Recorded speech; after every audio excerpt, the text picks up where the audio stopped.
আমিরুল মুমিনিন হযরত ওমর ফারুক রাদিয়াল্লাহু তাআলা আনহু আমিরুল মুমিনিন হযরত ওমর ফারুক রাদিয়াল্লাহু তাআলা আনহু খলিফাতুল মুসলিমিন ইসলামের রাষ্ট্রপতি।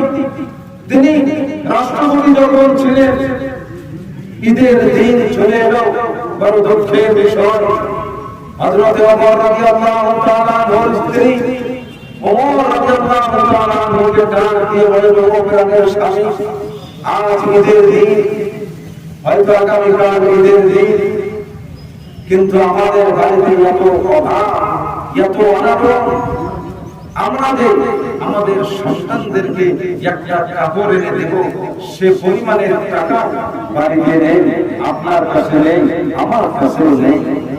আমিরুল মুমিনিন, ওগো আমার স্বামী, ওগো আমার স্বামী, আপনি যদি পারেন, যেটা নাকি বাইতুল মালের জিম্মাদার যে সাহাবী ছিলেন, সে সাহাবীকে একটা দরখাস্ত দিয়ে অ্যাডভান্স অগ্রিম 1 মাসের টাকা এনে আমার আপনার সন্তানের জন্য কাপড়ের ব্যবস্থা যদি করতে পারতেন, বড়ই ভালো হতো। মুরব্বী বাবা, তরুণ যুবক বন্ধুগণ, জেনে রাখবেন, ইতিহাস খুলে দেখবেন, সাহাবায়ে কেরামের জিন্দেগি খুলে দেখবেন, তেনাদের জিন্দেগি দেখলে ঈমান তাজা হয়ে যাবে। তেনাদের হালত কি ছিল, তথাপি তারা ইসলামকে ছাড়ে নাই, ঈমানকে নষ্ট হতে দেয় না। যখন খলিফাতুল মুসলিমিন হযরত ওমর ফারুক রাদিয়াল্লাহু তাআলা আনহুকে ওনার স্ত্রীর কথা বললেন, উনি মনে মনে ভাবলেন, আমার বিবি তো ঠিকই বলছে, অগ্রিম 1 মাসের টাকা যদি নিয়ে আসি, আমি 1 মাসের টাকা আনলে আমার বিবি বাচ্চার জন্য কাপড় চোপড়, ঈদের আনন্দ উপভোগ করা যাবে, তারা শান্তি মতো ঈদ কাটাইতে পারবে।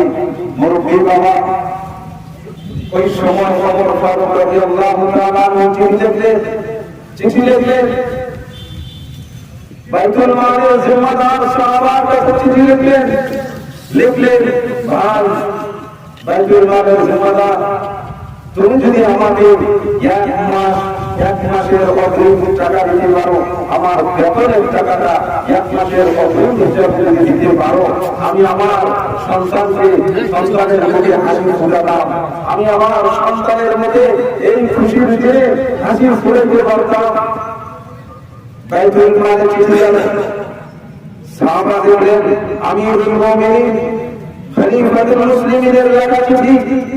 এই চিঠি থেকে উনি ক্রন্দন করা শুরু করলেন, আহারে, যিনি প্রেসিডেন্ট, যিনি মদিনার গভর্নর, যিনি মদিনার রাষ্ট্রপতি, যিনি খলিফাতুল মুসলিমিন আমিরুল মুমিনিন হযরত ওমর ফারুক রাদিয়াল্লাহু তাআলা আনহু, যিনি রাষ্ট্রটা পরিচালনা করেন, তেনার বাড়িতে যদি এই হালত হয়, অন্যান্য মানুষের বাড়িতে কেমন হালত হবে, কেমন অবস্থা হবে?